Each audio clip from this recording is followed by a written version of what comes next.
I'm firing ink up your nose. What you gonna do about it, punk?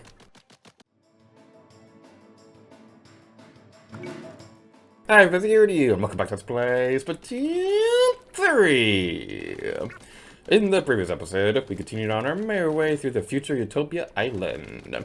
And in today's video, I am trying to hold in a hiccup. I feel hiccups coming in, and it's a little distracting. I got a hiccup, but it's not coming out! Anyway, yeah, we go over this way, and now we have a new objective. Yippee! And a shiny. I like the shiny. Oh! We got decoration for the lobby terminal. That's pretty fun.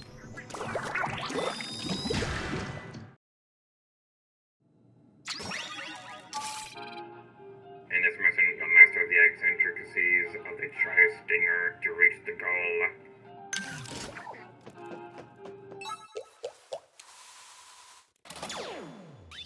Reach the goal using the Tri-Stinger. Ooh, new weapon! Let's get started with the basics. Tap the ZR button for the thingy.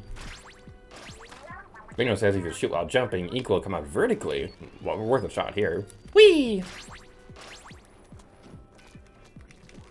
So, this is the Tri-Stinger. This is a new weapon class that was introduced in Splatoon 3. It's basically like a bow and arrow, and I love the idea of this weapon. Like, I remember when I saw this, I was really excited to see how this was going to play, because, like, a freaking bow and arrow in Splatoon sounds awesome.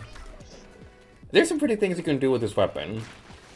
But that being said, this is probably my biggest disappointment with Splatoon 3. I'm not very fond of how this thing controls.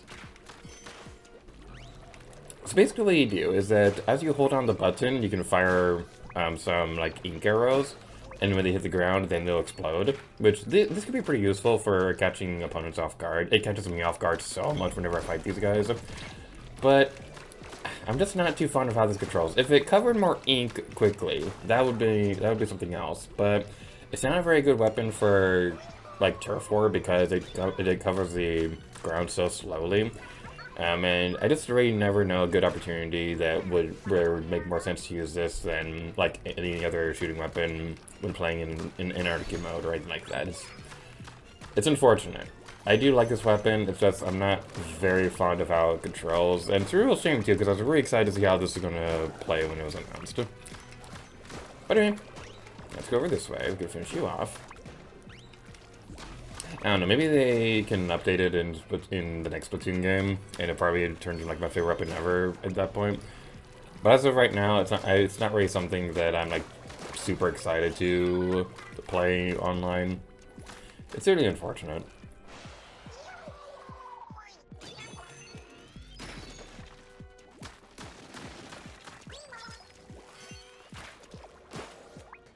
Yeah, that right there, that kind of solidifies why I don't really like using this thing in combat. Because I was trying to be cool, and wow! It was like, oh no, she has a bow and arrow, one for your life! But yeah, I was trying to be epic right there, and like fire the arrows so they explode, but it only got one of them, and it's like, okay, cool, I wasted my time charging that up, and I could have just rapidly fired. It's like, it's not really the most ideal situation in the world. Like that. Okay, game. I'm trying to use the bow and arrow effectively, like you want me to. Oh my goodness! Why does this thing suck so bad? Oh my god! Come on! There we go! Goodness gracious on a cracker!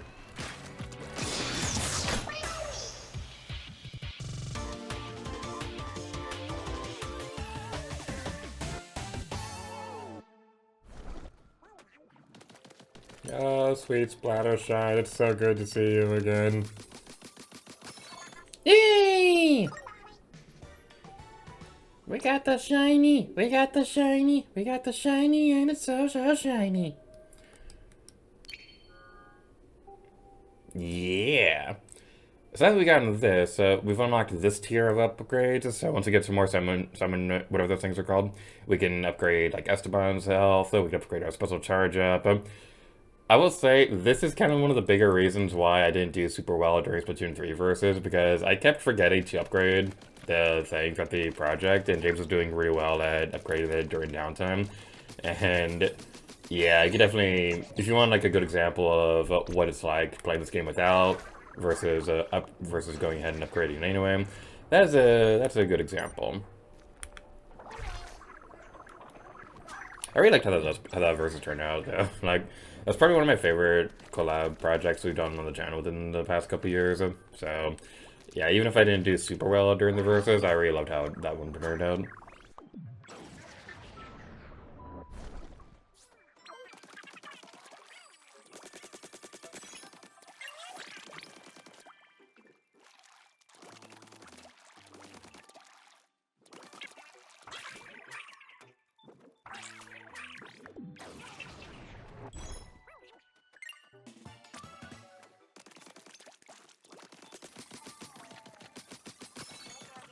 Oh, Sunken scroll! Oh yeah!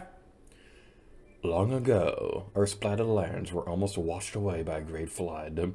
All was presumed lost, until three lights appeared and united to consume the disaster.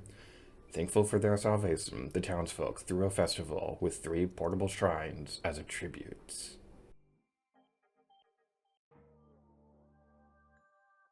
I really like this. We get a little bit of an idea of what happened with that Eiffel Tower we see at the beginning of the game. Man, that Eiffel Tower was the biggest thing I was curious about when we first saw this game. Because, like, okay, they only really elaborate on this if you're actively looking for it, but Splatoon actually takes place in the far distant future where, like, humanity has been completely wiped out. This is technically like a post-apocalyptic world, so like, all humans have been wiped out, and the squids and octopi have evolved into the Inklings. So, man, like, the amount of lore details we get during Alterna is something I'm really excited to showcase. Have we done this one yet? We haven't done this one yet. Why haven't we done this one yet?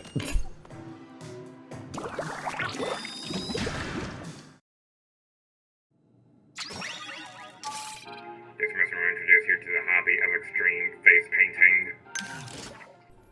painting. We has a bucket. Cover as much as you can with ink. And I thought Callie had a big head. I guess you're just supposed to ink it up. I don't ask questions. Ink it up. Ink me up inside. Ink me up. When I first, okay, I didn't remember what the song was called when I first heard it in Splatoon, but whenever I see Ink Me Up, it just makes me think of that one Evanescence song, and I know it's very stupid, but it's just something that I think about every now and then. And then when I think about that, I think about this one Flip Up Studio that had the Twilight Princess version of Link and Zelda singing that song, and that's definitely like 20-aughts energy. God, I feel old right now. Okay, so okay, I know I'm not super old. Like, I am 28, so that's not really old in the grand scheme of things, but I feel old a lot of the time. So, it's weird because, like, I still have a lot of energy every day, and things like that. But there's a lot of little things every now and then make me think, oh my god, I am getting old. So the biggest thing that happened recently was I was training somebody at work, and they were talking about how they were in grade school when Five Nights at Freddy's first came out. And when they were saying that, I was thinking, oh my god, that was either the year I did graduate or just right before I graduated. That was a fun time. Who taught Agent 3 to ink this well? Surely it wasn't Agent 1. What's that supposed to mean? This is what I love about having both of them with us during the story. Because, like, Marie on her own is great, but man, like, Callie and Marie together is unstoppable. I love them both so much. If they ever do a Splatoon movie, it's gonna make it or break it how well the chemistry is between whoever's playing Callie and Marie. Like, they need to nail that if they ever do a movie. Which I hope they do someday, because that'd be pretty awesome. There's a lot of potential they could do for a Splatoon movie.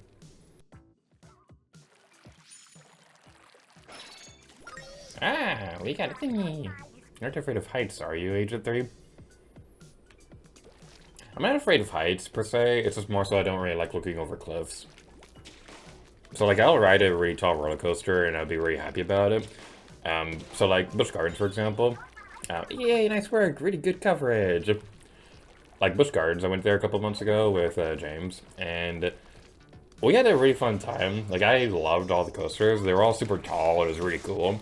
But one ride that I did not really particularly want to go on was, like, the something Falcon. I don't remember what it's called off the top of my head. But I don't mind drop rides. It's just that that one, like, tilts you downwards and then it drops you, which in theory sounds really fun. Like, I probably would want to do that someday. But at the day that we were, I was about to say the day we were recording, the day we were going to Busch Gardens, I was like, probably isn't for me.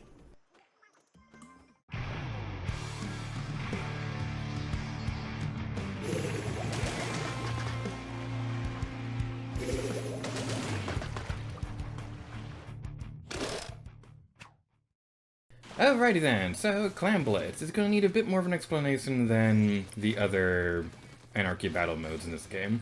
So, basically there are going to be clams hidden all across the map. You'll be able to see them on the map when it's covered in your ink. So, that's your incentive to keep covering the area in your own ink and things like that. Because basically, whenever you get 10 of the clams, they'll turn into like a football thing.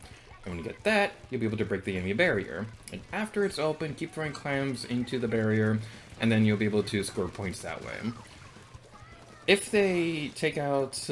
if you open up the basket, then the other teams will get a football, like a PD point or whatever. So that's basically going to be something you want to keep in mind. Like as we'll see right here in a moment, there's going to be something coming up where the barrier is going to close again. I don't know if it doesn't. That'd actually be kind of cool if we get like a knockout at this point. I don't think that's going to happen. Let's try to look for more clams. So I have to actually concentrate on the game. So yeah, we'll see those little circly things on the ground tell us where those clams are going to be. That's because they are located in our ink. So that's going to be your incentive to cover the ground in your ink. So now that the barrier is closed, they have a pity football, and we are... Yeah, they have a pity football, and we have like a penalty points we gotta work through. I gotta say, I understand Clam Blitz not being a super popular mode in this game, but I don't care. I love Clam Blitz. How do you get up here? Oh, there's a ramp up there. I love Clam Blitz. It is such a hectic mode, and it just keeps going back and forth where it definitely does feel like the mode that's least one-sided when you play it, because like Rainmaker, for example, when you play that, it's very obvious that someone is going to, there could be like a pretty clear knockout win at any point or whatever. So there's that, there's tower control where it can be difficult to get the tower back. It always feels like the other modes, it can definitely start feeling more one-sided, whereas Clam Blitz, what I like about this one is that it doesn't really feel that way most of the time. Now, of course, now that I say that, it's going to start feeling one-sided during the Let's Play, because that's simply how everything works. The games just love contradicting me. But we're going to continuously do effort in a continuous manner, because that's what we'll do when we do things continuously. Alright, so I'm gonna protect you. Okay. Alright, so the clams that you drop when you get splatted, your enemy, like pretty much anybody can pick up, so it's not like a team limited thing, which is pretty nice. Okay, okay.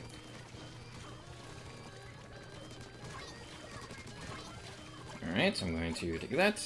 Yay, I made an effort. Okay, we have 10 points left, 10 points left. Come on. Does anybody have a clam? I don't think anybody has a clam, but it's fine. It is fine. We're going to be doing this, and it's going to be awesome. And now that that's back up, they're going to have a football thingy, and we're going to have to work towards getting through that penalty again. So yeah, this one I also gotta say, I feel like in Splatoon 2, a lot of victories were decided in overtime early on, because like nobody understood how the game worked. But I feel like nowadays it's not as common for it to go into overtime. Now, I might be wrong about that, because Admittedly, I don't play Anarchy battles in this game as often as I did in Splatoon 2. I don't play it as often as I did with ranked battles in those games. Simply because of the fact that I kind of don't like Anarchy battles in this game. But Clam Blitz and I get along. We're good pals. We go way back. If I were to get married, Clam Blitz would be my... Clam Blitz would be my bridesmaid. That was the first word that I thought of, and I couldn't remember what the male equivalent for that was. Wait, what is the male equivalent? Ow, I hit my hand on my desk! Owie! Owie, owie!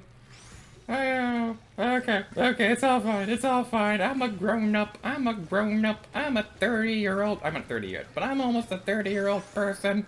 I can take a boo-boo like a man!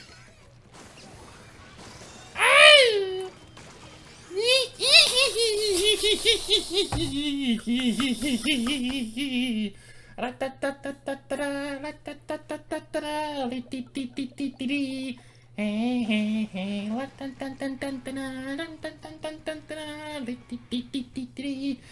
look how adorable my Octoling is! Isn't she the cutest thing ever? She's so adorable, she's so derpy! My Octoling's name is Carl, and she is adorable. Barnacle and Dime. Oh, barnacles!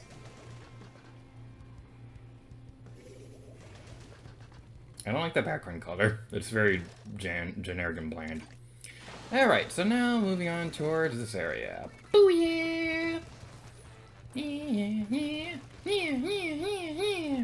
Hey now, here's my song for you. Yeah, that's right.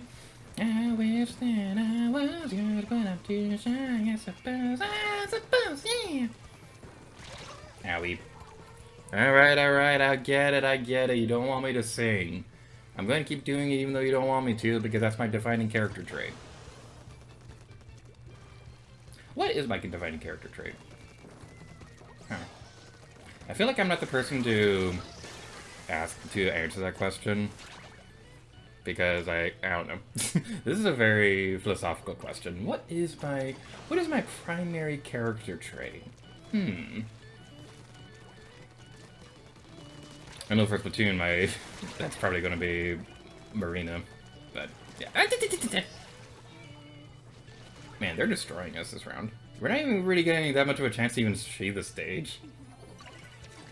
Okay, our barrier's back up, which means we have the football thing. Alrighty then, I'm going to take this. It's no use! Take this! It's no use! Take this! It's no use! Take this! Somebody I work with is Reed, super into Sonic the Hedgehog, and it's kind of adorable. There's one point where so at this point in time, I was in a bit of a Sonic hyperfixation because remember I had just seen Sonic 3, so that movie was like on my mind a lot at this point in time. So okay, I wanted to spot them, make sure it would be okay. So at that point in time, next time I saw them, I was thinking the scene where spoiler things happen. So when I was going, they did not break our barrier, you son of a fish. Muppet? I was about to ask what happens if we throw a Clam into our own basket, but nothing happens.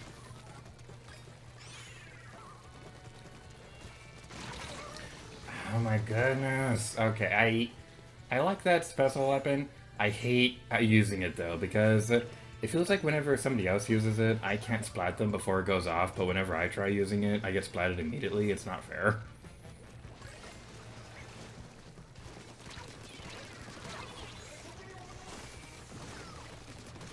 Oh yeah! That was an accident, but yeah! Alright, what was I talking about? Oh yeah, Sonic 3. So, yeah, we were in a bit of a Sonic 3 hyperfixation, so thanks time I saw them, I was all like, don't tell me you've got a catchphrase. And they complimented my shadow voice, and that made me feel really good. What are they gonna do with Sonic 4? Because, like, that one character definitely is gonna show up, but if they keep the trend going where they tease a major Sonic character, what could be the next big one they would use? Okay. Oh my god. I just had a thought. What if Big the Cat is the teaser character for the Sonic 4 end screen? End credits scene? What if it's just Big the Cat? That'd be amazing. I feel like in actuality, it'd probably be someone like Silver the Hedgehog or Blaze, or maybe even Rogue. Okay. Okay, is her name Rogue or Ruse? I always pronounce it Rogue because that's just what the word looked like to me. Is it Rogue or Rouge?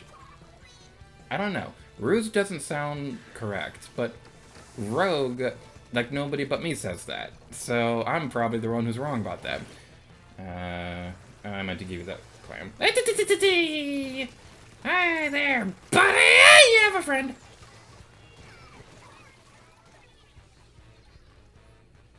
I wonder if they're gonna do that with the Mario movies too, because they had like a teaser for another character in the Mario movie, and I'm wondering if they're gonna do that with like the Super Mario Brothers movie too. That'd be kind of cool if they could do that. I feel like that's the way to go about having movies these days. Like if you're trying to build up like long-lasting franchises, having like a fun. Okay, I'm gonna protect you. Okay, neither of us are going to be able to throw the football thing. I was trying to go and protect you, but it didn't exactly work out the way I would have liked.